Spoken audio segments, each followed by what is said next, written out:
Hi, I'm Abby Dominguez. This is Heart to Heart with Abba Gaba podcast, and I'm so glad you're here. I spent over a decade as a nanny and teacher, learning from children and families around the world.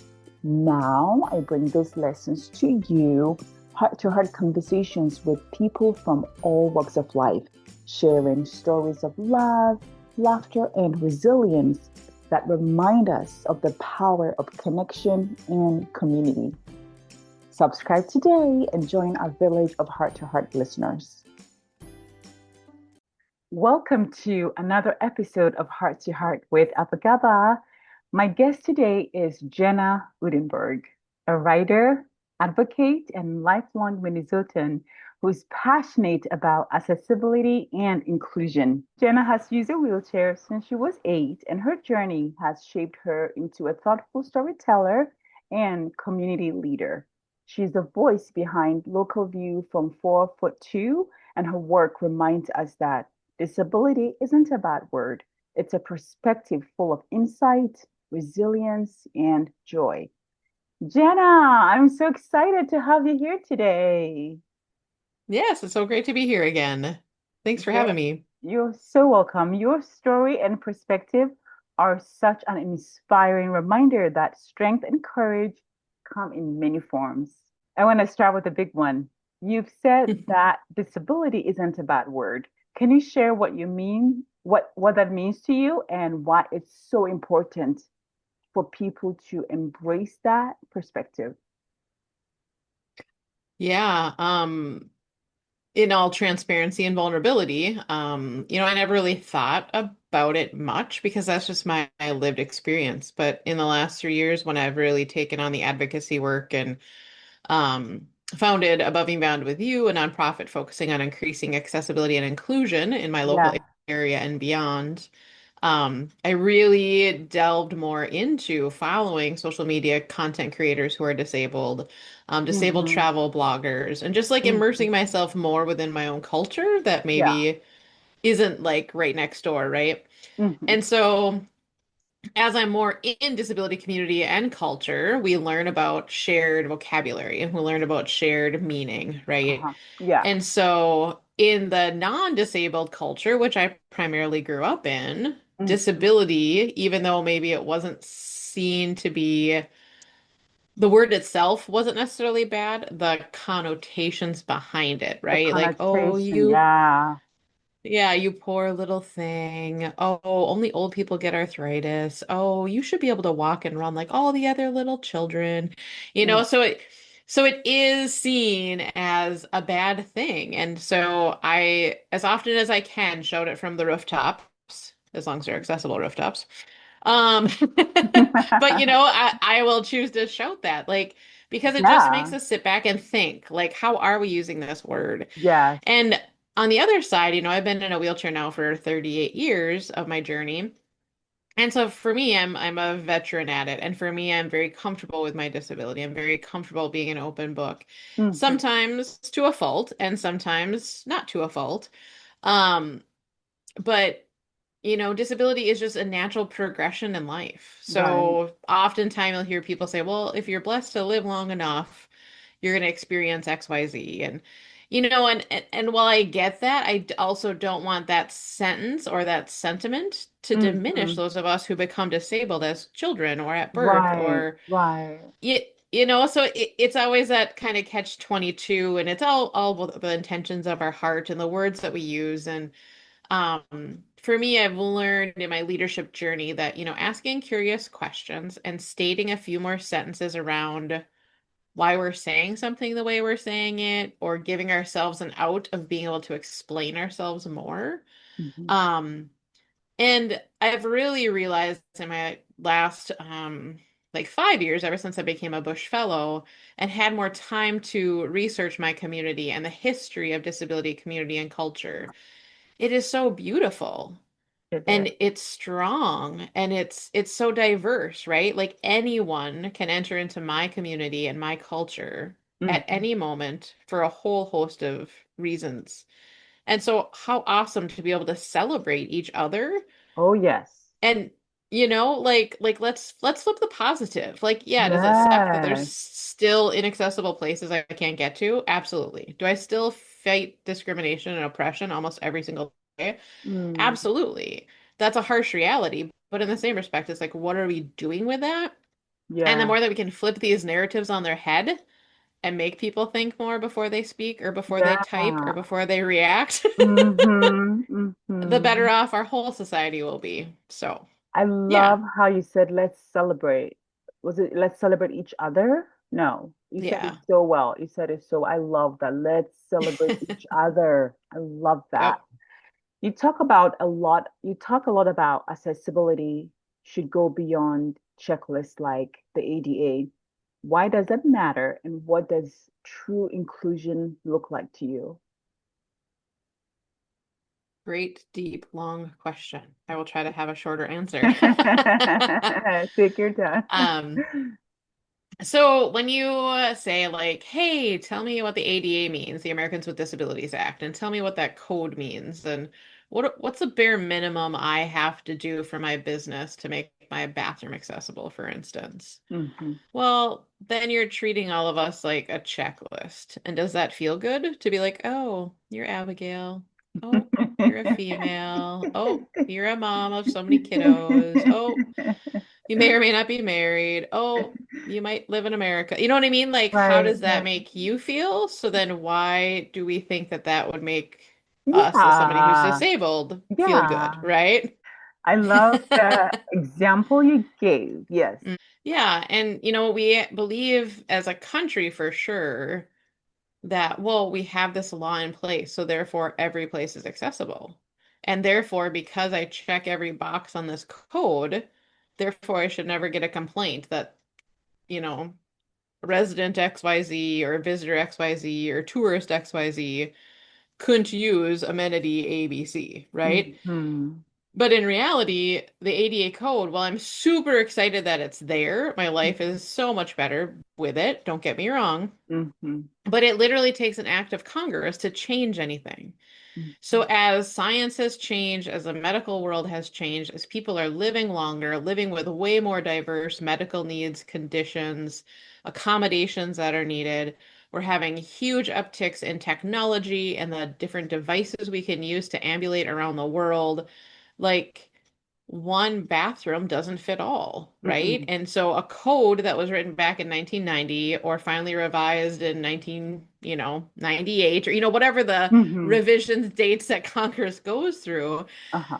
there's no way the law can keep up with it. There's no way there can be a code that keeps up with it. And Yeah. people are shocked to find out that there isn't like a ADA code police like we have the fire marshals in America. We don't have an ADA whatever. So in order for us to make gains and use the Americans with Disabilities Act to make things better, we have to go through lawsuits and we have to go through the Department Oh. of Justice. Hmm. So who has the time to do that when you encounter how many different public bathrooms in a given day or week or month of your life? And we don't want to do that, right? That doesn't Hmm. feel good. Hmm. So in creating Above and Beyond with you, the with you is the hugest part for me because it's all about education and not education for the sake of just awareness. For people to go, "Oh, that makes me feel good," or, "Ooh, I got a sticker on my chart because I'm, ADA compliant," right? But Yeah. it's the with of like we're all learning together and once we know better, we should do Oh, better. So yeah. then Oh, yeah.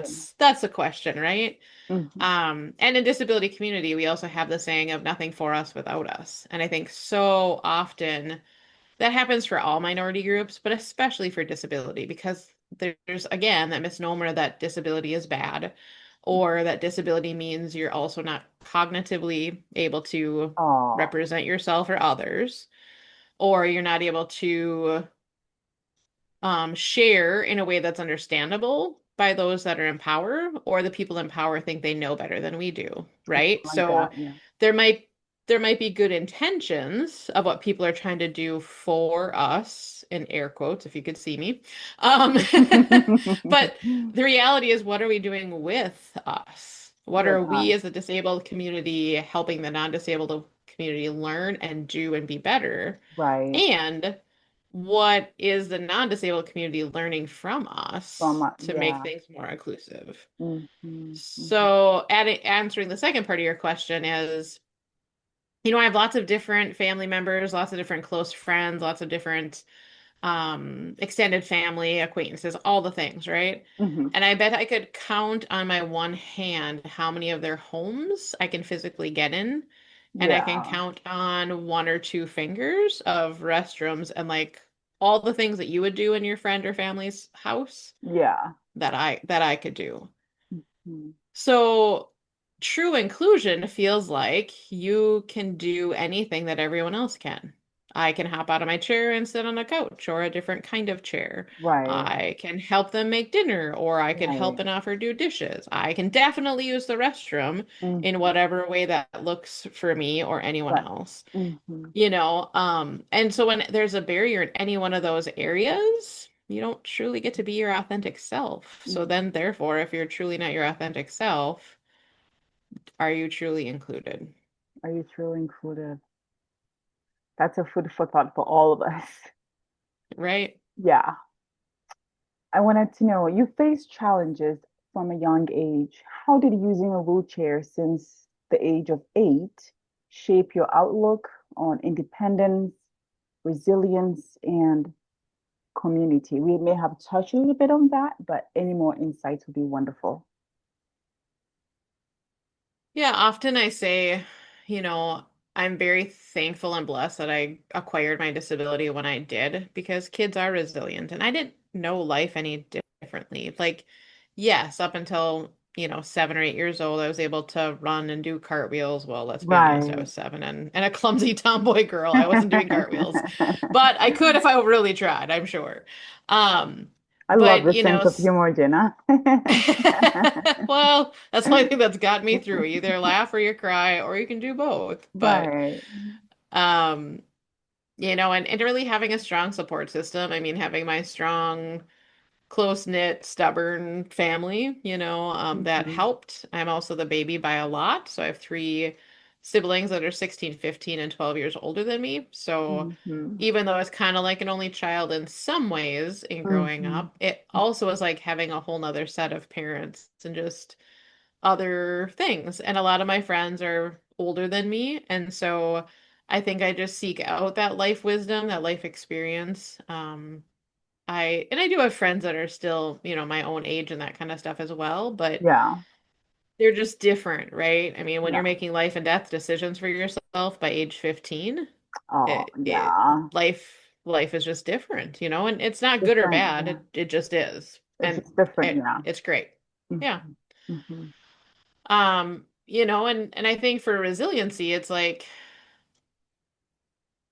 we can all take so many punches and get back up again. And then there's some times in life when we have to rely on our tribe and our people to like be the ones that pick us up because you can only be beaten down by your medical world, by society, by Mhm. opinions, by people's words that they think they don't hurt or, oh, I'm just kidding. Well, no, no, you're not. Because No, if you have to no, say you're just not. kidding, right? If Then you have the intent behind just kidding. Yeah. Right. There is at least a little bit of truth of whatever sarcasm or whatever joke or whatever off-color comment you just made. And Yeah. it's You're your heart kidding. that you're showing, not mine. So, Exactly. You're kidding because my mood changed. You saw my face. You saw because you felt bad about it. Because what? You're kidding. Yeah. So let's not kid. right. Let's not do that. No. Right. Let's I let's be honest and not play be games. honest, they're not play games. Yeah. I love hearing your perspective on that, Jenna. It really highlights how much strength and insight can come from lived experience. Speaking of sharing Hmm. your story, your memoir, and your column, Local View from 4 foot 2, give people a front row seat to your journey. What was it like putting your experiences into words, and what do you hope readers take away from them? Yeah, so I have the privilege of writing for my local paper, which is the Local View Hmm. from 4 foot 2. And if people Hmm. want to check that out, I actually now am updating our aboveandbeyondwithyou.org website so you Nice. can see this for free and Uh-huh. see what life is about. Um, And yes, for that, I literally measured my eyeballs, and they're literally at 4'2". So wasn't just a rhyming scheme. But in that, I'm able to share, life perspective, things that are happening locally in the area or Mhm. regionally, or just within our country, or just in the fact of just being a human being on this planet at this time. Mhm. And then as far as sharing my whole story, my memoir is called Within My Spokes, and people can get that through my I love website or it. through Amazon or wherever you buy your books. And I'm hoping for the re-edit to come out in later October, and also for my audiobook to also be first Oh, released. that's So awesome. Are you going to read yeah, your book? Are you going to read it yourself? yeah, it's already all done Oh, and with Jenna, my thank you. Your voice is amazing. I love listening to you. So thank oh you for good. that. Yes. Oh my word. That's Yeah, so it's all recorded and hanging out with my college buddy who's an audio engineer. So we're mhm. working on the final edits of that as well and hoping to get that out because that also just adds way more accessibility for the story to get out and for us to connect with those that have similar stories or different stories and amplify and lift up and promote other people's stories as well. Oh So yes. I yeah, love that. So when is the audio book coming out again? The audio, yeah. I'm hoping later October. We haven't Later cemented a October. date Okay. yet. Okay. Yeah. We're close. We're close. About 3 weeks. Yeah, we're close. I'm getting Thanks. excited. Thanks for I'm this. so getting Thanks for the excited. stressor there, Abigail. Oh, I'm just excited. I can't help myself. Yeah. No pressure That whole though. No 3 weeks pressure. thing, though. No pressure. Right. No pressure. 21 days, Jenna. 21 days. 21 Come days, on, Jenna. Jenna. 21. Come on, Jenna. I'm gonna have a No. follow up email. Like, is it out yet? Can Perfect. I buy it? Can I buy it? Can I get it? Right. Where is it, Udenberg? Come on. I just So, love, I just love listening to you. It's amazing. You spent 19 years as a music educator. That's amazing, Jenna. How did teaching music influence the way you connect with people or express your story? that's a great thought process one here. I would say music education really taught me what I value and who I look Mhm. up to and who I follow. And so I had an Oh, love amazing it. eighth grade, I had an amazing eighth grade band teacher. Only technically had her for a teacher for 1 year, but she really invested in me. And actually, the other day we just got together for lunch again. And Oh, how so, nice. um, yeah, so decades of a friendship, and it's not just mentoring in becoming a music teacher, but mentoring in life. And so that is what's the most important to me. And Mhm. that also just shows that we have a greater impact on the world than what we realize, right? Mhm. Um, and so just by us being us, just by us having high expectations for ourselves and for others around us, just by Mhm. us expecting yeah, life is going to be hard, but what do we do on those hard days and what do we do on those easier days? Um, but yeah, for music education, I mean, middle school was my jam. I still teach or coach the Lego robotics team. So everybody's like, Mhm. you like middle school? Yes. They have so much extra energy. Every day is completely different because they have no idea what's going on in their body. And I too have absolutely no idea what's going on in my body. So like, let's just be awkward and weird and whatever, right? Whatever the adjective is for the day. I just And love your let's just attitude, live life. Jenna. I'm learning so much listening to you. I just love your positive attitude. So inspiring. Seriously. So, yeah, and you just got to figure out what those things that bring us joy are, right? And the things that Hmm. bring us laughter, because there's just so Yes, much other stuff in life. So that focusing is going on on. Yeah. Yeah, focus on the fun, focus on the good. Hmm. And and for music, that's where I found where I was equal. So if it was a bad, painful day, you put my trumpet in my hands and I was a lead trumpet player and kind of an arrogant little thing when I needed to be.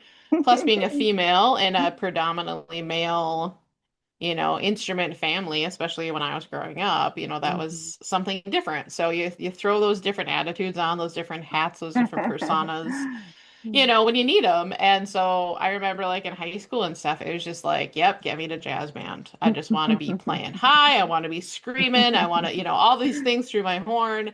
And it was where I found my leadership. It was where I found my place in Nice. life. Nice. Um, and so, yeah, and so I just wanted to give that to my other kids, like it didn't mean Hmm. they had to become a music educator. It didn't mean they had to even continue to play or sing after, our classes were done or whatever.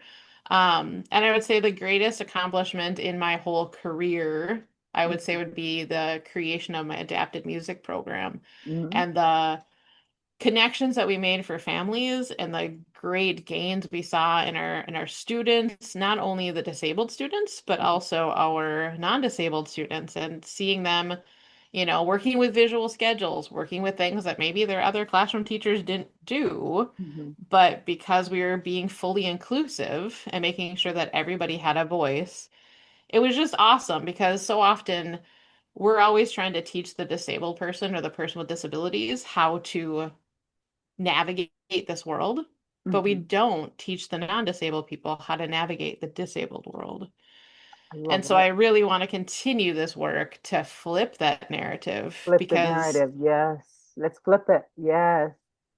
right, because there isn't anything super superior about the non-disabled Oh, world. yeah. I totally And there's agree. nothing, and Exactly. there's nothing horrible or super tragic about the There disabled world. So isn't. it's like, There let's isn't. just figure it out together. Like, Let's let's just figure it out make one world, together. call it good. Let's celebrate each other. I love my, let's celebrate each other. Let's figure it out together. I love it. I want to Right. bring us back to your column. So your column, Yeah. Local View from 4'2", is such a beautiful way to share life from your perspective. What inspired you to start it, and how have readers responded? Yeah, we have this awesome editor. Her name is Mhm. Kitty, and she just really embraces the stories of, marginalized folks or people that maybe their stories aren't shared a ton. Mhm. And so she kind of threw this idea out there, and I said, well, weekly seems very overwhelming and daunting. And this was around the same time I was writing my memoir. So I'm like, how about an every other week? And so that's been great. And during special months, like October is National Disability Employment Awareness Month, and July is Disability Pride Month. And so during those special months, I typically write more than every other week. And Right. she's just great and being responsive to the things that we should be covering and how often and all that kind of stuff. So Mhm. it is great. It is kind of funny though, because, when you write for a paper, different deadlines for editors, are happening. And so it'll be like a week later and somebody like, oh, I just read your column. And I'm like, give me some more. Like what was the topic this time? 'Cause I wrote it like maybe even like 5 or 6 days ago, but then, when we're doing so many different social media posts and Right. presentations, all the things, it's like, please just give me a little bit more info of what did I share and what struck you, Right, right, right, Um, right. but I love it, and it's so funny because there's so many people in my little small rural community that know who I am, right? But so Hmm. many that I have no idea because it's like, oh, I taught your granddaughter or grandson music when they're in third grade and you came to a program. Well, all 200 grandparents, parents, and aunts and uncles knew me because I was talking through the microphone and leading the kids. But there's no way that I knew all 200 to 300 people in that Right, one right. program on that one night Impossible. for that Yeah. one, yeah, But it's just so cute, and I love when I see smiles, especially on our older Aw.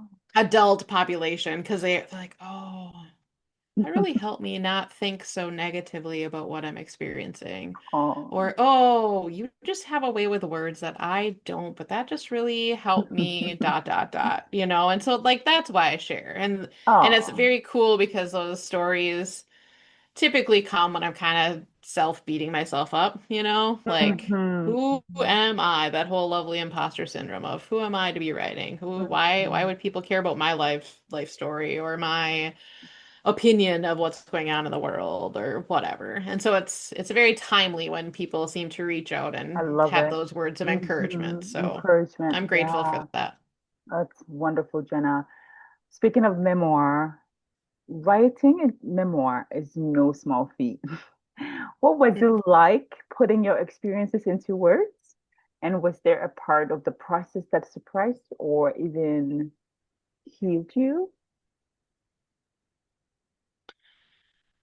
Yeah, I was told since a young age that Jenna, you need to write a book. Mhm. And I was like, all right, well, when I finally got that time and my fellowship to be able to learn what it meant to write and to self-publish and do all those kinds Mhm. of things, I knew the generalness that I wanted to share, but at that time I was only 43, so it felt very weird to be like, here, tell your whole life story and you're only 43. Um, so that part I had to get over myself. I had a great coach, and she's like, Jenna, you're a type A, you're just like me, but here's the deal, you have a very um varied life experience. And so, you've got these amazing mountaintops, but then you also have these really big valleys. And so when you're telling your story, don't waste time writing chronologically. Tell us a Right. story that Tell us a you story. have the You have right, right. right. So tell us your story on the days that you have the capacity to tell that. So if you Love wake it. up and today's a mountaintop day, don't write a valley.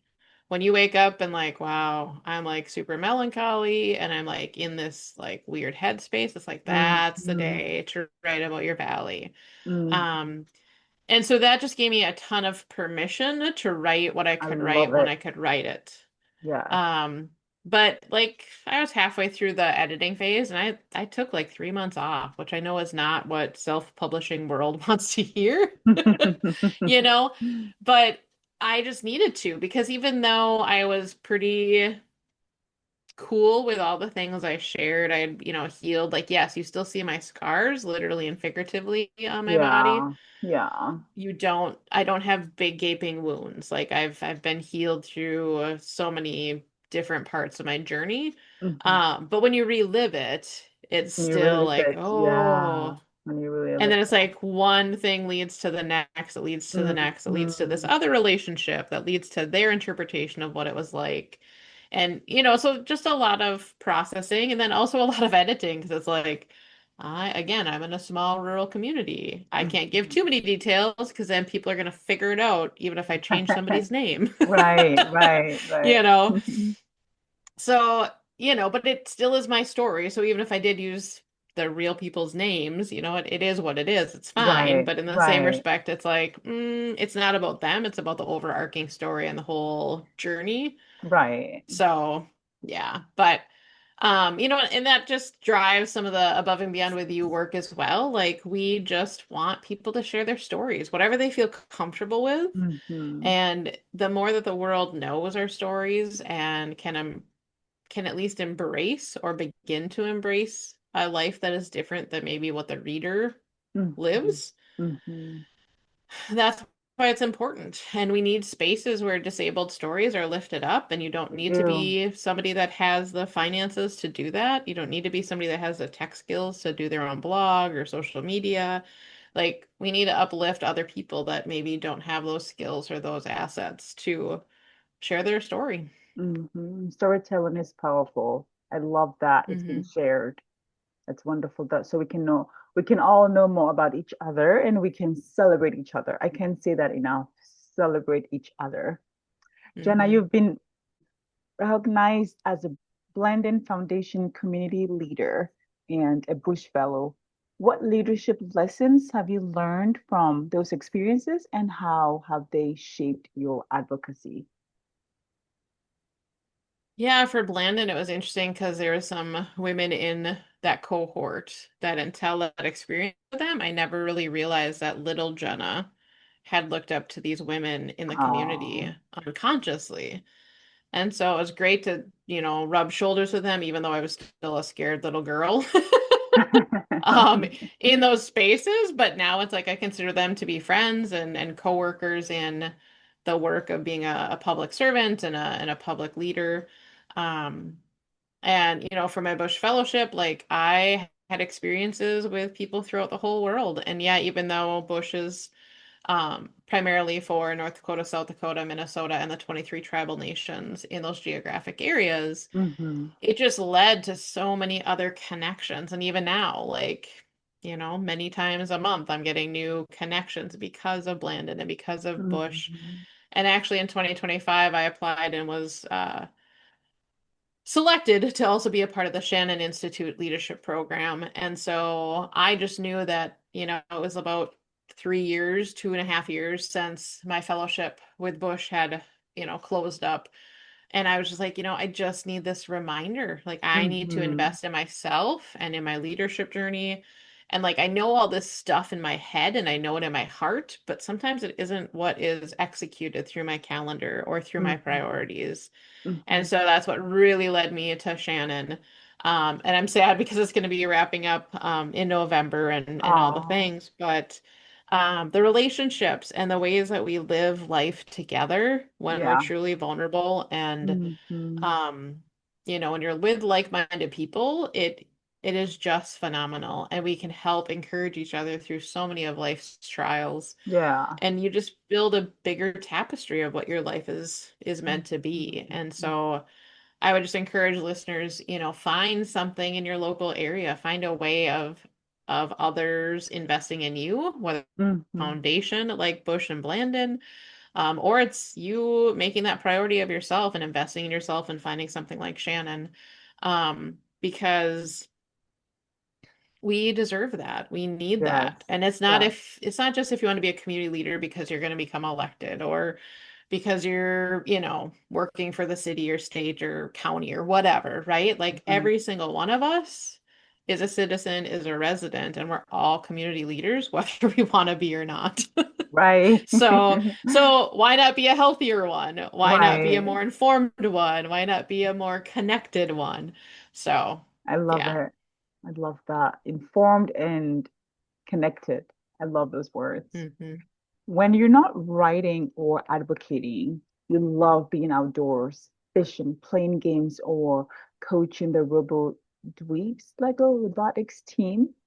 What do those joyful parts of your life teach you about balance and happiness? Yeah. Jenna without play equals a very dull, boring meeting person. And I'd add podcasts into the way of finding joy too, because I love connecting with Aww. hosts. I love hearing all of your guys' stories of, Aww. why did your podcast come to be? And like, where are you at in your Aww. life? And so that really fuels me to continue on. And so it's so Mhm. funny because like my board president will be like, "So Jenna, you have like 4 podcasts this week. Are you sure you should be doing that many?" And I'm like, if you looked at the rest of my schedule and how many meetings and other things, I'm like, especially in the winter months, right? Like it's Uh-huh. hard for me as a wheelchair user to get out in the ice and snow. So it's like, all right, bring on the podcasts. Here we go. Yay. I love it. But it's like, you just find what fuels you. And like Oh same thing yeah. for playing games and board games and card games and, hanging out with the dweebs and playing games with them and coding robots and playing Legos and, I mean, you just find what you love and just make sure you have a good amount of that Oh yeah. to bring into your schedule. Oh yeah. And I love having you and thank you so very much for being here today. Finally, if someone listening right now is struggling with fear, limitation, or self-doubt, what's one piece of advice you'd want to leave them with? Oof. Um, I would say that you are enough. Oh, I love that. You are enough. I love it. I love it. So no matter where you find yourself, Hmm. also in the fact that we are enough, it's also how are we talking to ourselves? And if we're always talking to ourselves in the That's negative, huge. belittling voice, That's huge. Yeah. if you wouldn't talk to your best friend that way, then why are you talking to yourself that way? Yes. And I'm completely guilty of that. Like, Oh, I'm oh, guilty my too. My friend so and so, oh, I'd run over their toes and kick him in the knee and, all the things. Like, you don't talk to my friend that way. And then they're like, so, and I'm like, oh, shoot. Yep. Thanks for putting the mirror up for me. So, yeah, remembering you are enough. Put on some good music, like Oh music yeah. that feeds your soul, Yeah. and turn off the TV, turn off the internet, turn off the Oh yeah. socials. Oh Like yeah. get out and breathe some fresh air, get in the Wow. sunshine if sun's Hmm. there, Hmm. And this cool thing that I just figured out, I don't know, I'm a little behind times, but go on YouTube and like there's this amazing, like right now I love fall. So it's like, oh, just find like fall cafe coffee shop music. And the Aw. images that I'm like, ooh, I don't have to have $1,000 to go stay at a resort for one night in an accessible room. I could just pop on YouTube, put it on the big screen, like, I'm crackling fire. I'm a water person, so there's a river or a lake or a mountain, like, yeah. So whatever way you need to mess with your brain to think you're in this most amazing, serene Yes. space, like, take care of you. Take care of So. you. I love that. I love that, Jenna. Jenna, thank you so much for sharing your story and perspective with us today. Hearing how you navigate life with courage, humor, and purpose is such a powerful reminder that disability doesn't define us. It can give us unique strength and insight. For anyone inspired by Jenna's journey, her writing, her column, Local View from 4 foot 2, and her advocacy work, you can find all that links and resources in today's show notes. Jenna, thank you so much again for reminding us that inclusion, accessibility, and owning our story aren't just ideals. They are the ways to truly live with courage and joy.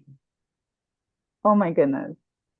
I have loved chatting with you today. Thank you so very much for bringing your grace and joy. And you've made me laugh so hard through this. It's given me joy, like seriously. Great. Thank you. Thank you so much for the great conversation and deep thought-provoking questions and just your time. It's always great connecting with you. It is. Thank you for sharing this space with us on Heart to Heart with Abba Gaba. I hope this conversation inspired you to keep moving forward in hope and light. If this episode spoke to you, please share it with someone you love. Leave us a review and don't forget to subscribe so you never miss a moment of inspiration, connection, and joy. May your home be filled with peace, your heart with joy, and your spirit with the quiet strength of love. Until next time, take care of your heart, take care of each other, and keep celebrating the love that makes us family.